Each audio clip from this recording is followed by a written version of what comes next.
একটা কথা আছে, মানুষ তার স্বপ্নের সমান বড়।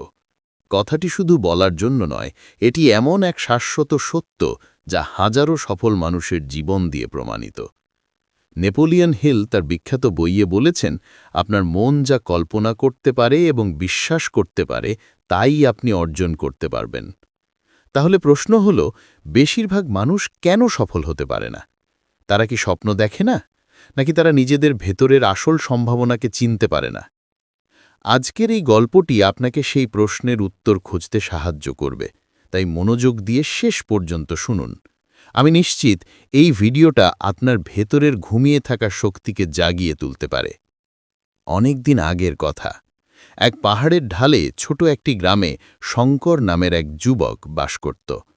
শঙ্কর ছিল খুব বুদ্ধিমান ও কর্মঠ, কিন্তু তার ভেতরের সমস্যা ছিল সাহসের অভাব এবং একটি নির্দিষ্ট গণ্ডির চিন্তাভাবনা। সে মনে করত গ্রামের বাইরে গিয়ে বড় কিছু করা তার মতো সাধারণ ছেলের পক্ষে অসম্ভব। সে শুধু তার বাবার ছোট কৃষি জমিতে কাজ করত আর মনে মনে ভাবত, আমি শুধু একজন কৃষক, এর বাইরে কিছু নয়। একদিন শঙ্কর তার জমিতে কাজ করার সময় একটা ভাঙা দেয়ালের পাশে পুরনো একটি কাঠের বাক্স দেখতে পেল। কৌতূহলী হয়ে সে বাক্সটা খুলল। ভেতরে ছিল একটা সুন্দর কিন্তু অত্যন্ত ময়লা ও পুরনো আয়না। আয়নার চারপাশের কাঠের ফ্রেমে খোদাই করা ছিল কিছু অদ্ভুত লিপি। শঙ্কর আয়নাটা হাতে নিয়ে বাড়ি ফিরে এলো। সে ভাবল, এটা নিশ্চয়ই কোনো পুরনো দিনের দামি জিনিস। সে যখন যত্ন করে আয়নাটা পরিষ্কার করতে শুরু করল, তখন তার বাবা তাকে দেখে বললেন, ওটা একটা পুরনো আয়না ছাড়া আর কিছুই না, কেন শুধু শুধু সময় নষ্ট করছিস? শঙ্কর বলল, বাবা, এর ফ্রেমটা দারুণ আর লিপিগুলোও অদ্ভুত, আমি এটাকে পরিষ্কার করে রাখব। তার বাবা মুচকি হেসে বললেন, ভেতরের জিনিস পরিষ্কার না করে শুধু বাইরেরটা পরিষ্কার করলে কি লাভ বাবা? আয়না তো সেটাই দেখায় যা তার সামনে আছে। কথাটা শঙ্করের মনে গেঁথে গেল।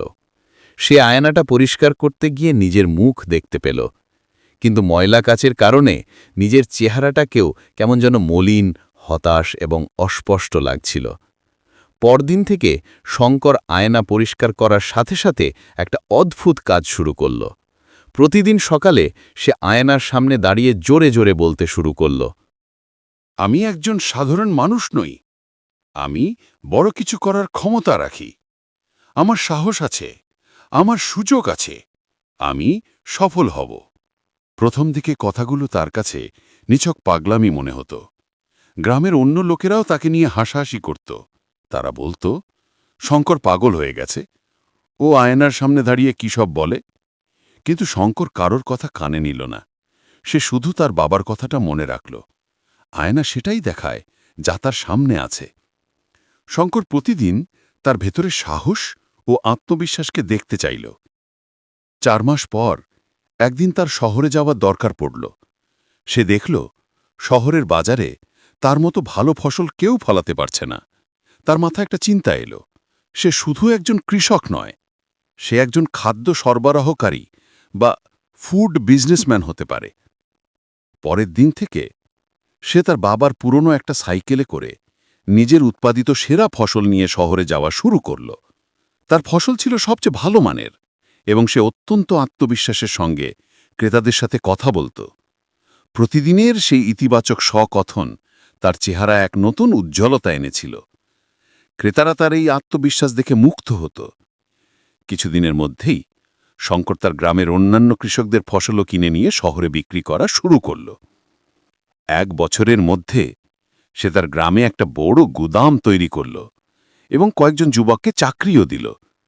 শঙ্কর তার ছোটবেলার থেকে চলে আসা কৃষক পরিচয়টা মুছে ফেলে এখন একজন সফল কৃষি উদ্যোক্তা।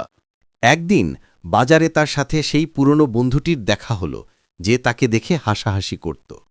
বন্ধুটি অবাক হয়ে বলল, শঙ্কর, তুমি এত অল্প সময়ে এত বড় ব্যবসায়ী হয়ে গেলে? তোমার ভেতরের এই পরিবর্তন কিভাবে এলো? শঙ্কর একটু হাসল এবং বলল, আসলে আমি পরিবর্তন করিনি, আমি শুধু আমার ভেতরের আসল মানুষটাকে আবিষ্কার করেছি। তুমি আমাকে দেখে হাসতে, কিন্তু আমি প্রতিদিন আয়নার সামনে দাঁড়িয়ে আমার ভেতরের সম্ভাবনা, সাহস আর আত্মবিশ্বাসকে দেখতাম। আমি বিশ্বাস করতে শুরু করেছিলাম আমি সফল হব, আর সেই বিশ্বাসটাই আমাকে পথ দেখিয়েছে। এরপর শঙ্কর তার পকেট থেকে সেই পুরনো, এখন ঝকঝকে আয়নাটি বের করে বন্ধুকে দেখালো এবং বলল, এই আয়না শুধু আমার মুখ দেখাতো না, এটি প্রতিদিন আমাকে মনে করাতো তুমি শুধু ততটুকুই পাও যতটুকু পাওয়ার সাহস তুমি রাখতে পারো। আমি সেই সাহসকেই আঁকড়ে ধরেছি। জীবন আমাদের কাছে কেমন হবে তা নির্ভর করে আমাদের দৃষ্টিভঙ্গির ওপর। যদি আপনি নিজেকে ছোট ভাবেন তাহলে আপনি ছোটই থাকবেন, কিন্তু যদি আপনি নিজের ভেতরের সম্ভাবনাকে চিনতে পারেন এবং সেই মোতাবেক সাহস নিয়ে পদক্ষেপ নেন, তাহলে আপনিও একদিন বড় কিছু করতে পারবেন। তাই আজ থেকেই নিজেকে ছোট করে দেখবেন না, নিজেকে সফল, শক্তিশালী আর যোগ্য একজন মানুষ হিসেবে দেখুন। কারণ যখন আপনার চিন্তা বদলাবে তখন আপনার ভবিষ্যৎ বদলাবে। ভিডিওটি ভালো লাগলে লাইক করুন, কমেন্টে জানিয়ে দিন এই গল্প আপনাকে কি শিখিয়েছে, এবং শেয়ার করে অন্যদেরও অনুপ্রাণিত করুন। ধন্যবাদ পাশে থাকার জন্য। আবার দেখা হবে নতুন একটি অনুপ্রেরণামূলক গল্প নিয়ে।